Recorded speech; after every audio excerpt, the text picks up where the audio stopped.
बड़ौदा विधानसभा उपचुनाव को लेकर के लोगों की विभिन्न राय आ रही हैं। बड़ौदा हलके के उम्मीदवार के सर पर ही सजाएंगे बड़ौदा का ताज। इस बार बड़ौदा में बाहरी उम्मीदवार का करेंगे बहिष्कार, यह कहना है बड़ौदा हलका वासियों का।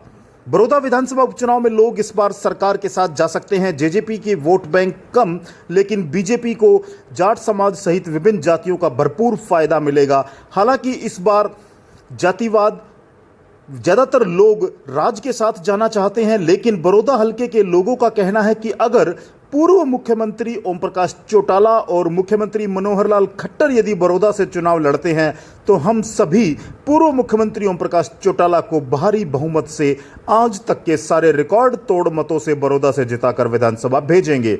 वे मुख्यमंत्री की जमानत जब्त कराएंगे, अन्यथा अलग अलग पार्टी को वोट देंगे। ये बात कट्टर कांग्रेसी लोगों ने भी कही है, लेकिन उनकी मुख्य मांग है कि हमारे हलके का उम्मीदवार हो, चाहे किसी पार्टी से हो। अगर बीजेपी हमारे हलके से उम्मीदवार को मैदान में उतारती है तो हम राज के साथ जाना चाहेंगे। बता दें कि आपको लगातार 30 साल तक बड़ौदा विधानसभा पर इंडियन नेशनल लोकदल का कब्जा रहा है। उसके बाद लगातार तीसरी बार कांग्रेस के विधायक बने थे स्वर्गीय कृष्ण हुड्डा, लेकिन अब बड़ौदा हलके के लोगों की राय बदल रही है। लोग बड़ौदा विधानसभा में कमल खिलाना चाहते हैं। लोग कहते हैं कि विपक्ष में बैठने से अच्छा है कि राज के साथ जाएं। अगर बड़ौदा हलके के विकास की बात करें और बीजेपी के नारे 90 हलकों के समान विकास की बात करें तो खुद बड़ौदा एक गांव है और उसकी मुख्य सड़क 3 सालों से खराब है। बड़े बड़े गड्ढे और बरसाती पानी खड़ा है। ग्रामीण 3 सालों से इस सड़क बनने की आस में बैठे हैं। बड़ौदा की शमशान भूमि की 4 दीवारी तक नहीं है। जोहड़ किनारे गंदगी के ढेर लगे हैं। ये सब तस्वीरें समाचार कैरी के कैमरे में कैद हैं। लोगों का कहना है कि चाहे कोई राज आया हो, लेकिन बड़ौदा हलका विकास के मामले में हमेशा पिछड़ा रहा है, जिसका मेन कारण बाहरी उम्मीदवार का बड़ौदा का विधायक बनकर विधानसभा में जाना है। वहीं बड़ौदा विधानसभा के ग्रामीणों की मुख्य समस्या सड़कों को लेकर है। ढिगाना व आसपास के गांवों के लोगों का कहना है कि हमारे गांव से बड़ौदा व गोहाना जाने वाली मेन सड़क 4 साल से अधर में है। यहां पर आसपास के ग्रामीणों के गाड़ियों के टायर फटना व चोट लगने की घटनाएं आए दिन होती हैं।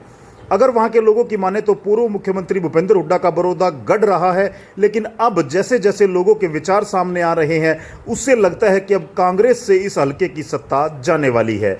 लोगों का कहना है कि पूर्व मुख्यमंत्री भूपेंद्र हुड्डा ने बड़ौदा को किलोई हलके का उम्मीदवार सौंपा है, जिसमें खुद भूपेंद्र हुड्डा का स्वार्थ सिद्ध होता है कि खुद भूपेंद्र हुड्डा को कृष्ण हुड्डा से डर था कि आगे कृष्ण हुड्डा को बड़ौदा से टिकट नहीं दिलाया तो कहीं किलोई से कृष्ण हुड्डा खुद मेरे सामने चुनावी मैदान में ना आ जाए।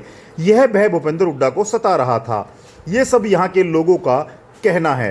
बड़ौदा का ताज किस पर सजेगा, ये तो आने वाला समय ही बताएगा। बहरहाल बड़ौदा उपचुनाव ने एक बार फिर से हरियाणा की राजनीति को गरमा दिया है।